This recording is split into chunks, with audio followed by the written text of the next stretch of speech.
What is up, Critics? Welcome back to the series where I recustomize and review past DLC vehicles that did have good microphone quality before late 2019. So as always, guys, feel free to let me know down below in the comments what car you want to see me recustomize next. I'll display your most liked vehicle suggestion comment in the next customization video.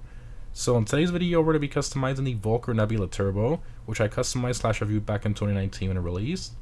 So the Nebula Turbo released with the Casino Update Drift Feed in August of 2019. It is available from a Southern San Andreas website for just under $800,000. Now, with the Mercenaries update in 2023, it was removed from the website, but then a year later, Rockstar added it back to the website again with the bottom dollar bounties update because of the new drift tuning option they added for it. So yeah, Rockstar's decision making is a bit interesting to say the least when it comes to some of these cars, but anyways, in regards to performance, it's in the Sports Classics class and is one of these slower cars for track performance, but sort of to be expected with its loose handling. It may not be a fast car, but it's sort of a fun car to drive if you like that drift feel, and it has some great customization as well. Now, in terms of what the Nebula Turbo is based on, it's primarily based on the first-gen Volvo 242 GT, a two-door sports variant that was designed to compete with other sports cars of the late 70s and early 80s. But anyways, let's go ahead and check out the customization of the Nebula Turbo.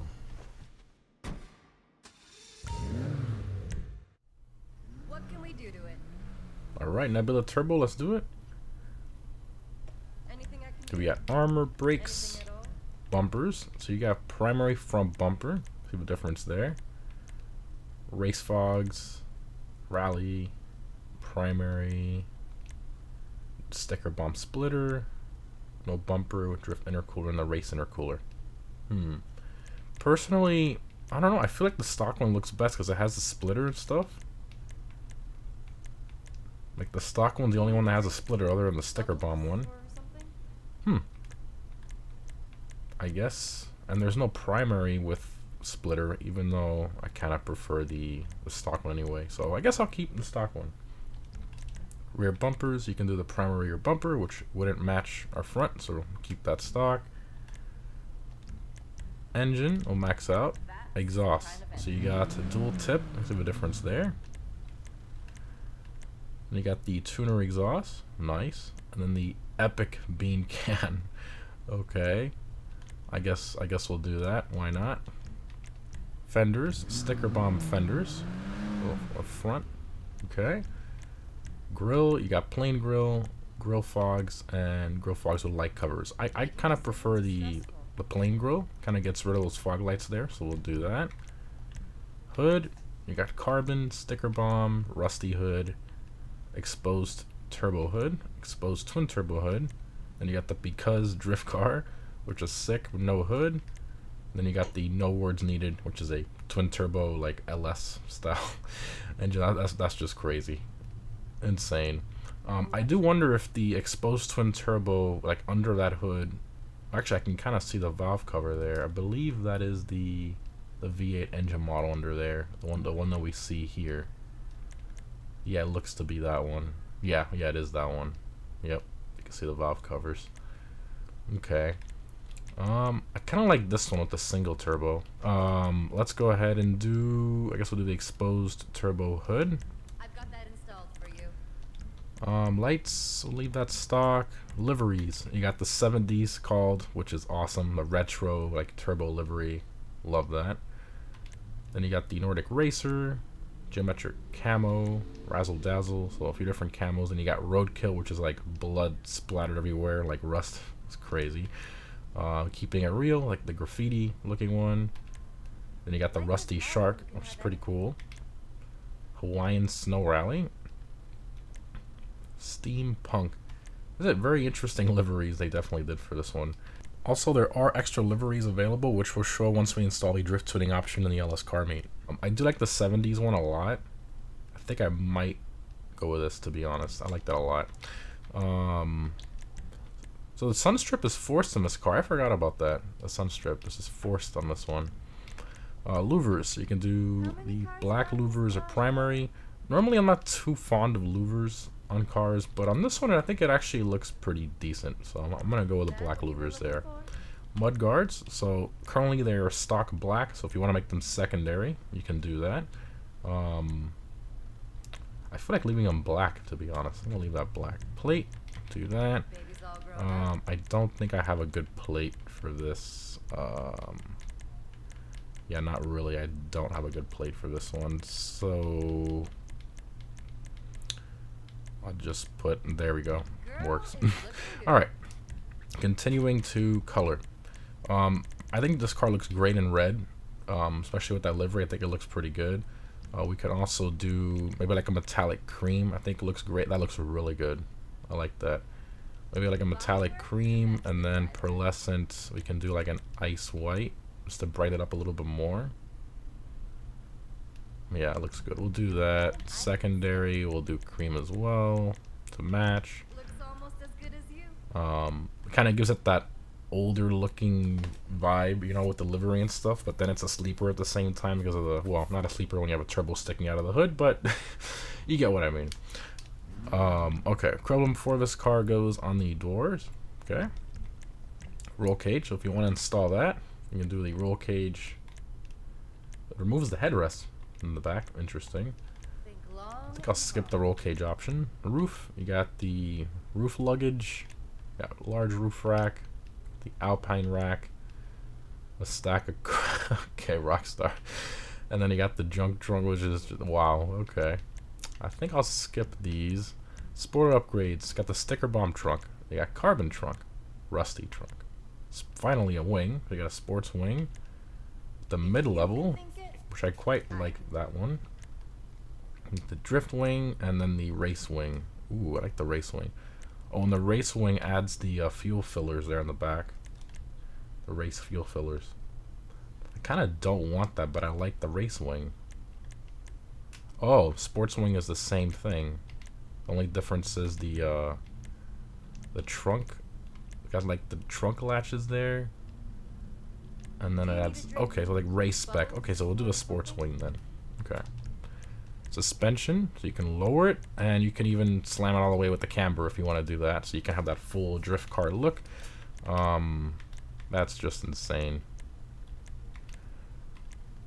That's ridiculous. I kind of want to put it on lowered, just the lowered one. Transmission, turbo, wheels. Now the stock wheels on this car look fantastic, but I do want something more custom, so I'm going to go to the track category, and I'm going to throw on here the Giga Mesh, which I think looks incredible on this car. Especially with the black spokes, you know, to kind of match the livery and all the different black parts we have on the car.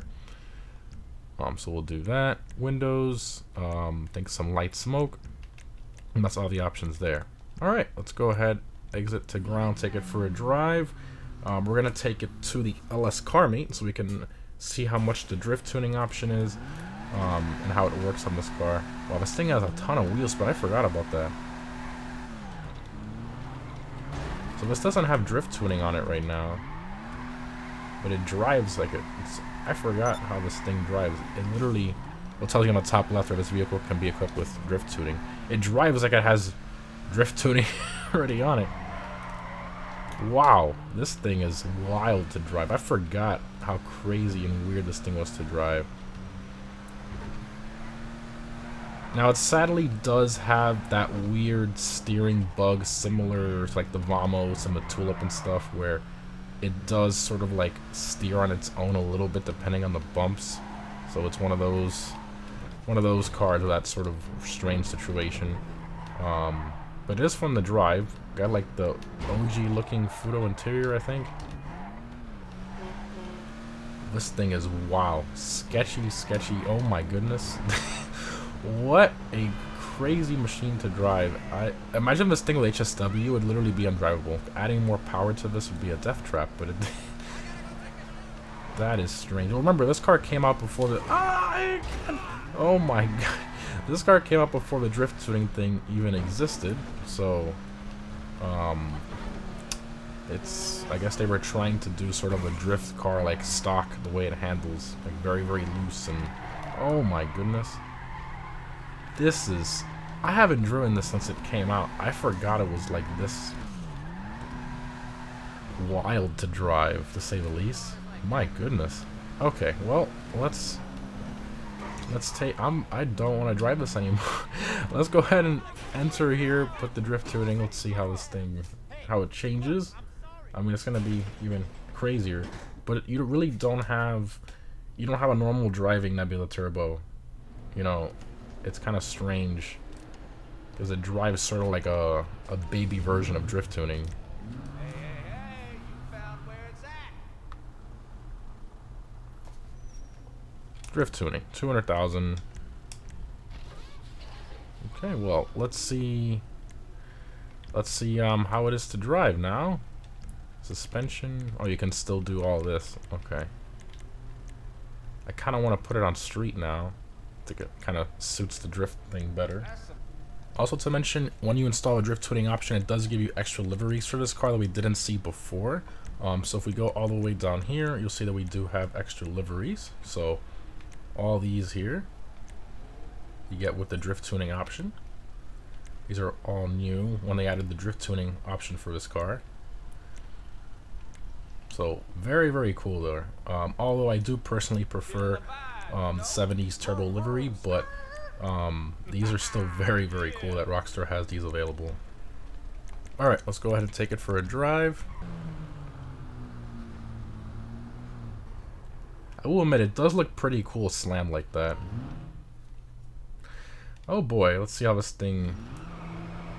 Yep. I love the crazy steering you get with the drift cars. Oh, it's so cool. This car needed this. I'm so glad Rockstar did this. Oh my goodness. It's fun, man. Honestly, like, the only reason you should buy this car is to install drift tuning on it and make it a drift car, because stock, it sort of already drives kind of like a drift car, so you might as well install the drift tuning and get the full steering angle out of it, which makes it easier to handle. So you can literally do this and fix it with a crazy steering.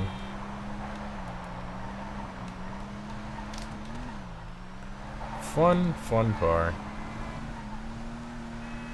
I like it. Well, the drift tuning option is 200,000, and then the base price of the car is just under 800,000. So, base price with drift tuning, you're in this car just under $1 million. So, I don't know. That's something that you really have to. Oh, I hit a person. You really have to think about. But I'm kind of leaning towards it being worth it. The customization's pretty decent and stuff. I don't think the hood opens with this hood option that we have, but oh, it does. Okay. Yeah, there's the engine model. Yeah, man, this is trunk opens, everything opens. I think it's worth it, honestly. I think it's worth it. This is a very, very fun drift car. It looks different. It drifts well. I like it. It's very controllable. Yeah. Let me know what you guys think down below in the comments, and as always, what vehicle you want to see me recustomize from late 2019 and older that I haven't redone yet. Thanks again for watching, guys. Hope you enjoyed, and I'll see you in the next one.